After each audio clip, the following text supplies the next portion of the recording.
আহলে হাদিসের মানহাজ সুবিধাজনক নয়, বরং আহলে হাদিসের মাযহাব হচ্ছে, মানহাজ হচ্ছে যে আগে আল্লাহর কথা, রসুলের কথা, তারপরে সাহাবায়ে কেরামরা কীভাবে আল্লাহ রসুল কথা বুঝেছেন, সালাফে অনুসরণ করা, আর তারপরে সেটা আমার জন্য মানতে গিয়ে হালকা হলো না ভারী হলো এটা দেখার বিষয়। এই জন্য হানাফি মাযহাবে অনেকগুলি কাজ হজের ক্ষেত্রে সুন্নাত, হ্যাঁ, কিন্তু আহলে হাদিসের কাছে সেগুলি কি ওয়াজিব।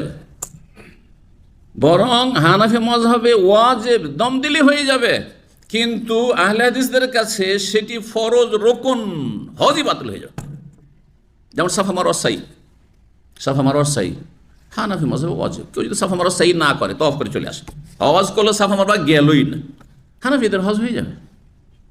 বুঝতে পারছেন না? ওয়াজিব ছুটেছে, একটা দম দিয়ে দিলে হলো, দম দিয়ে দিলে হলো।